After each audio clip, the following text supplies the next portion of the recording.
नमस्कार, स्वागत है आपका बिहार समाचार में। तो बिहार सरकार ने जो ऐलान किया था कि बिहार में प्रतिदिन 1 लाख सैंपल की होगी जांच, तो आज हम इसके करीब पहुंच गए और आज जांच के आंकड़ों ने पिछले सभी रिकॉर्ड तोड़ दिए हैं। तो वहीं आज माननीय मुख्यमंत्री नीतीश कुमार के बड़े ऐलान हो या बिहार की अब तक की सभी ताजा और बड़ी खबरें हो, आज हम लोग इस वीडियो में देखने वाले हैं। तो आगे बढ़ने से पहले आपसे अनुरोध है, कृपया वीडियो को एक लाइक अवश्य कर दीजिएगा। आपका लाइक करना ही हमारी मेहनत का फल होता है।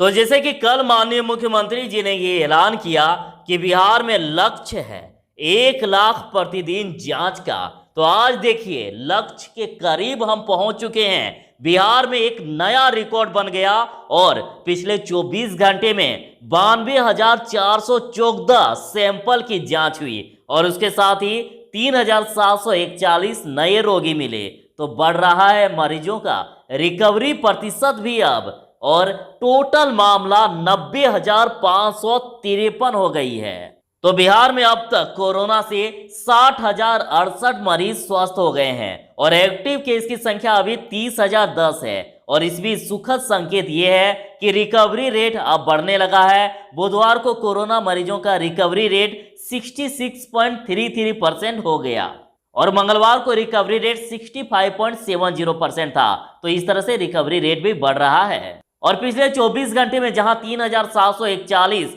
नए कोरोना पॉजिटिव मरीज मिले, तो वहीं पर 3,029 मरीज स्वस्थ होकर घर भी चले गए। तो बुधवार को राज्य में पटना सहित 11 जिलों में 100 से ज्यादा मामले सामने आए हैं और पटना पहले की तरह टॉप पर बना हुआ है।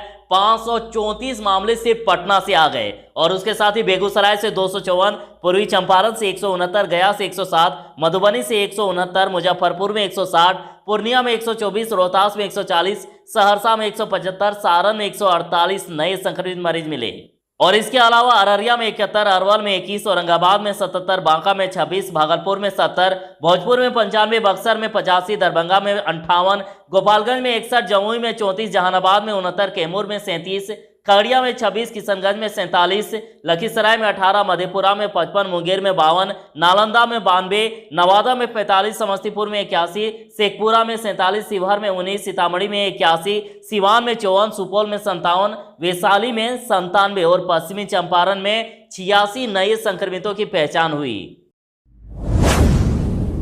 सीएम नीतीश ने 5,024 करोड़ की 217 योजनाओं का किया उद्घाटन और जनता से किया वादा। तो मुख्यमंत्री नीतीश कुमार ने बुधवार को कहा कि जनता अगर फिर से हम लोगों को मौका देती है तो बिहार की सड़कों को और भी विकसित और बेहतर बनाएंगे। मुख्यमंत्री वीडियो कॉन्फ्रेंसिंग से 5,024 करोड़ की 217 परियोजनाओं का उद्घाटन और शिलान्यास करने के बाद अपना संबोधन दे रहे थे। उन्होंने कहा कि सभी जिलों के मुख्यालयों और प्रमुख शहरों बाजारों को बाईपास की सुविधा देंगे, गांव-गांव में और भी बेहतर सड़कों की संपर्कता देंगे। तो चिराग पासवान ने फिर सीएम नीतीश को लिया आड़े हाथ और कहा कि बिहार सरकार कोरोना और बाढ़ से निपटने में फेल। तो लोजपा अध्यक्ष चिराग पासवान ने आरोप लगाया है कि बिहार सरकार कोरोना संकट और बाढ़ से निपटने में फेल हो रही है और बिहार में बाढ़ को लेकर बिहारवासी हर साल ऐसी तस्वीर देखते हैं। मुख्यमंत्री नीतीश कुमार 15 साल से सत्ता में हैं, उन्हें अच्छा खासा अनुभव है, फिर भी क्या बदलाव आया। तो नीतीश का तेजस्वी पर तंज और कहा कि किसी चीज का आइडिया नहीं है और घर बैठकर सोशल मीडिया पर उल्टा पुल्टा लिखते रहता है। तो मुख्यमंत्री नीतीश कुमार ने बुधवार को 5,024 करोड़ की लागत की 217 योजनाओं का उद्घाटन और शिलान्यास किया और इस मौके पर उन्होंने अपनी सरकार द्वारा 15 साल में किए गए काम से नई पीढ़ी को परिचित कराने पर जोर दिया और उन्होंने नाम लिए बिना राजद नेता तेजस्वी यादव पर भी तंज कसा और नीतीश ने कहा कि किसी चीज का आइडिया नहीं है और घर बैठकर सोशल मीडिया पर उल्टा पुल्टा लिखते रहता है। तो रामविलास का बड़ा बयान, चिराग में सीएम बनने की क्षमता और मेरे साथ साथ नीतीश भी हो रहे हैं पास्ट। तो एलजेपी के नेता और केंद्रीय मंत्री रामविलास पासवान ने कहा है कि उनकी पार्टी कोरोना संक्रमण और बाढ़ की वजह से फिलहाल बिहार विधानसभा चुनाव के पक्ष में नहीं है और पार्टी चुनाव आयोग से अपनी बात कह चुकी है। और भावी मुख्यमंत्री यानी सीएम को लेकर एक सवाल के जवाब में उन्होंने कहा कि चिराग पासवान में मुख्यमंत्री बनने की क्षमता है। लालू प्रसाद और नीतीश के साथ मैं खुद भी पास्ट हो चुका हूं। भविष्य युवा पीढ़ी का ही है। गोपालगंज में 509 करोड़ की लागत से बने बंगरा घाट महासेतु को नीतीश ने जनता को किया समर्पित। तो माननीय मुख्यमंत्री नीतीश कुमार ने बुधवार को 509 करोड़ की लागत से बनकर तैयार बंगरा घाट महासेतु का उद्घाटन कर जनता को समर्पित कर दिया। और गोपालगंज जिले की जनता को मुख्यमंत्री का पिछले 2 माह के दौरान ये दूसरा तोहफा है। और पटना से वीडियो कॉन्फ्रेंसिंग के माध्यम से उन्होंने बंगरा घाट महासेतु का विधिवत उद्घाटन किया। और इस दौरान सीएम ने वर्चुअल रूप से उद्घाटन समारोह में उपस्थित जनता को भी संबोधित किया। तो सुशांत केस में एक और बड़ा मामला, बिहार पुलिस और सीएम नीतीश पर व्यक्तिगत हमला किया जा रहा है, कहना है डीजीपी जी का। तो बिहार पुलिस के महानिदेशक डीजीपी गुप्तेश्वर पांडे ने बुधवार को कहा है कि अभिनेता सुशांत सिंह राजपूत की मौत के मामले में मुख्यमंत्री नीतीश कुमार और बिहार पुलिस पर व्यक्तिगत हमला किया जा रहा है। बिहार पुलिस पर मामले दर्ज किए जा रहे हैं, आईपीएस अधिकारी को क्वारंटाइन किया जा रहा है। इन सब से बिहार पुलिस का मनोबल कम नहीं होगा। मैं नहीं रुकूंगा। हम सुशांत सिंह राजपूत मौत मामले में सिर्फ न्याय चाहते हैं। उन्होंने कहा कि मुंबई पुलिस पूरे देश में क्या संदेश दे रही है, अब नागरिकों को भी उन पर भरोसा नहीं है, इसलिए सीबीआई को मामले की जांच करने दें। तो भाजपा का बड़ा ऐलान कि दिन भर ट्विटर पर क्रांति करने वाले तेजस्वी सुशांत मामले में कांग्रेस से सवाल क्यों नहीं पूछते। तो राजद नेता तेजस्वी यादव को निशाने पर लेते हुए भाजपा प्रदेश उपाध्यक्ष राजीव रंजन ने कहा है कि झूठ और दुष्प्रचार के सहारे दिन भर ट्विटर पर क्रांति करने वाले राजद के युवराज के मुंह से सुशांत सिंह राजपूत प्रकरण पर महाराष्ट्र सरकार के खिलाफ 2 बोल तक क्यों नहीं फूट रहे हैं। और कभी वह बिहार पुलिस पर उंगली उठाते हैं तो कभी सीबीआई की स्वतंत्र जांच पर सवाल खड़े करते हैं। बुधवार को जारी बयान में राजीव रंजन ने कहा है कि जिस महाराष्ट्र पुलिस और मुंबई पुलिस के रवैये को देख करके जनता तक समझ चुकी है कि दाल में जरूर ही कुछ काला है और उसके खिलाफ बोलने में इन्हें सांप क्यों सूंघ जाता है। वे बताएं कि आखिर ऐसी कौन सी मजबूरी है जो वह इस मामले में सही जांच के लिए कांग्रेस पर दबाव क्यों नहीं बना पा रहे हैं। तो आप गैस के लिए व्हाट्सएप पर लगाएं नंबर और ऑनलाइन करें पेमेंट।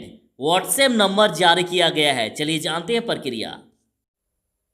तो भारत की दूसरी बड़ी तेल मार्केटिंग कंपनी भारत पेट्रोलियम यानी बीपीसीएल पूरी तरह से डिजिटल हो गई है। अब आप घर बैठे रसोई गैस के लिए व्हाट्सएप पर नंबर लगा सकते हैं और ऑनलाइन पेमेंट भी कर सकते हैं। यह सुविधा फिलहाल अभी भागलपुर में शुरू की गई है और व्हाट्सएप नंबर जो जारी किया गया है वो है 1800224344। इस पर अपना गैस सिलेंडर आप बुक करा सकते हैं। इस व्हाट्सएप नंबर पर केवल उसी फोन नंबर से गैस बुकिंग कराई जा सकती है जो नंबर गैस एजेंसी में रजिस्टर्ड है। तो क्या साजिश के तहत यूरोप टूर पर ले जाया गया था सुशांत सिंह राजपूत को, वहां से लौटने पर ही हुए बीमार।